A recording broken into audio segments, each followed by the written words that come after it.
Who is in the mix for the round 20 clash against Collingwood? It's a very, very interesting question because we have a massive selection headache right on our doorstep now. We'll get to that one at the end though, but firstly, obviously we've got Seth Campbell who will be missing due to concussion protocols, which is really unfortunate because he was doing really well against West Coast, got that nice running bounce goal, was getting plenty of touches around the midfield, was in a centre bounce as well. So very disappointing to have him miss due to some friendly fire from Timmy Taranto, of all things as well, which, not ideal. But in terms of who comes in for Seth, there's a couple of candidates, I think. And again, it always feels like the week where we need to see some form line because of a forced change or two, there's no bloody VFL on. I swear to God, it's hit us about 4 times this year. It feels like it anyway. Maybe it's less. But we did play a VFL practice match on the weekend, and there doesn't seem to be too many details going around other than Tom Lynch kicked 4, Harry Armstrong played well, and McAuliffe played a quarter, and Noah Balta played as well.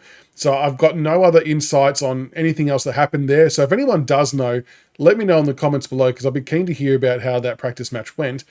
But in terms of a replacement for Seth Campbell, there's probably only 2 real candidates that stand out for me at the moment. Steely Green's one. He's had a couple of good weeks in a row at the VFL. He kicked 3 goals last week. He kicked some goals the week before too, but he also had 6 tackles as well, which was probably the more impressive piece for me, the defensive side of his game, lifting that up to another level. He just wasn't quite piecing it together at AFL level. Like, he wasn't hitting the scoreboard, wasn't getting disposals, but wasn't tackling a lot either.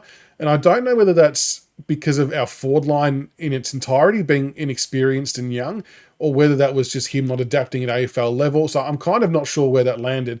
But good to see him go back to the VFL and smash out some good performances.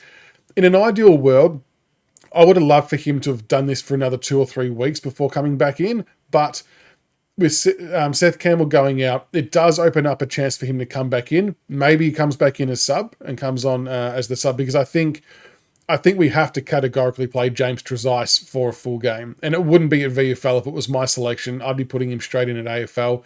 Again, he comes on against West Coast and had an impact straight away using his pace and ball use. I think we've got to play him in the one. So I would put Trezise in and Steely Green as sub if Steely was the one coming in. The other player that could come in for Seth Campbell would be Jasper Elgar, who is obviously just returned from that foot injury. Now, it's not a soft tissue injury, so there's probably a lot less headaches and risk around that side of things.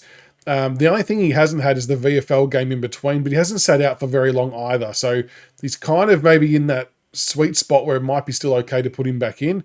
This is where I'd love to know how he went in this VFL practice match to see if there's any form lines to go by there, because we just don't know.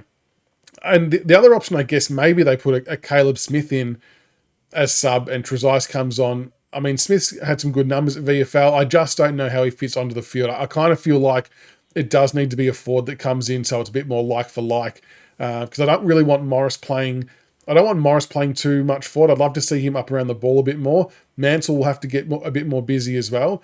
So it does feel like it's kind of out of Steely Green and Jasper Elgar for that spot.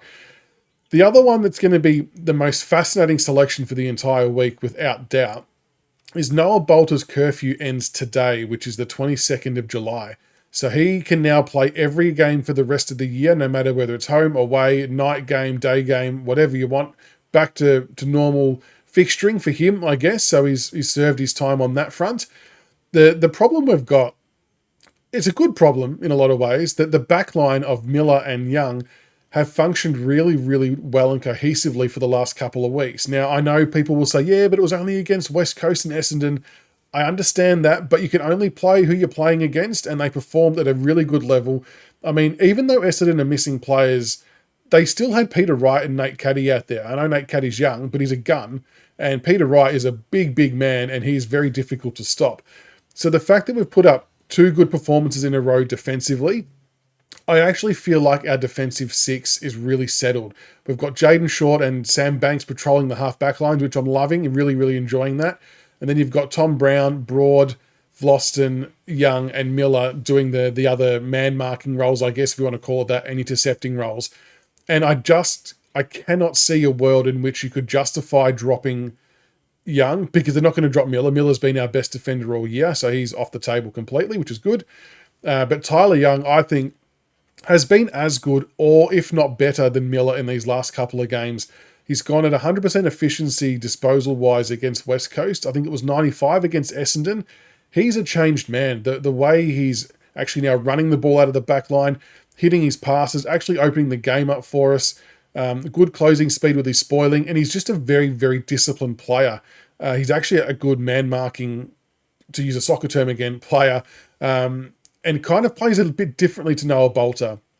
And then on the Balta front, it's no real secret that it's been visibly obvious that he's not been in the right headspace the last few AFL games he's played.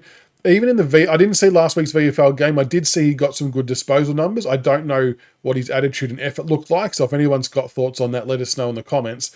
The week before, though, I did see the VFL game, and it just didn't look great. His attitude and what he was dishing up out there. Like, when I hear Noah Balta having to go back and play VFL, I expect him to dominate and rip that shit up. And I just don't think I've seen that yet.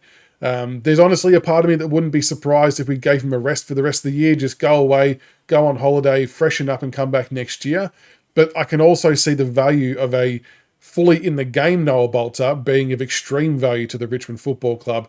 And he owes us, right? He owes him, he owes us. So get yourself right and get out there and make an impact would be my sort of thought. The problem we've got, though, is we can't play him in defence. We just can't take those two other players out. Can't remove Balta and Young. So my solution to that may not be popular, and I love what Cozzy has done in the forward line the last few weeks. He's come in and played the exact role I thought he would. Fierce at the contest, bringing the ball to ground, a mature body.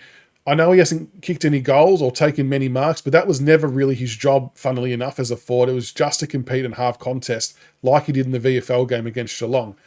But I think if Noah Balta's head is in the game, we get more out of a Noah Balta playing that role than a Jacob Koschitzke playing that role. So I would consider swapping Balta and Koschitzke if Balta is switched on and ready to go.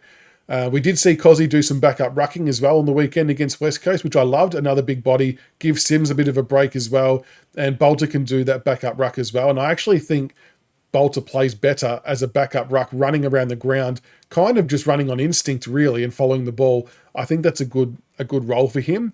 So I would be very tempted, Cozzy out, Balta in, and then Seth Campbell out, Steely Green in. And I don't think there'd be too many other changes. Tom Lynch is still a little bit away. The other ones whose names will come up, like Harry Armstrong's name's going to come up. He had an apparent good game in this practice match, but hasn't played a fully fledged match yet. So we're probably going to want to see that first. Kane McAuliffe, I think we'd all love to see back in. Not sure who you drop for him, though, because Tyler Sonsie had a great game. Jack Ross has had 2 great games in a row and found himself in a tagging role. So I can't see much happening in that space either. So I kind of feel like that they might be the only 2 changes that we see. Not to mention that you don't want to change a winning side all too much, do you? I mean, I know we are coming up against one of the best teams in the comp, and it's going to be a tough ask. But you've got to reward the guys who have done the hard work to get those 2 wins. And I think we will do so accordingly. But yeah, that's my thoughts on who might be in the mix for round 20 against the Magpies. Let us know what you think in the comments below. Who's in the mix? Who do you want to see in? Is there anyone that I've missed at all? I don't think there is. I think everyone's accounted for. But yeah, let us know what you think in the comments below. Like and subscribe like always. And until next time, go Tigers.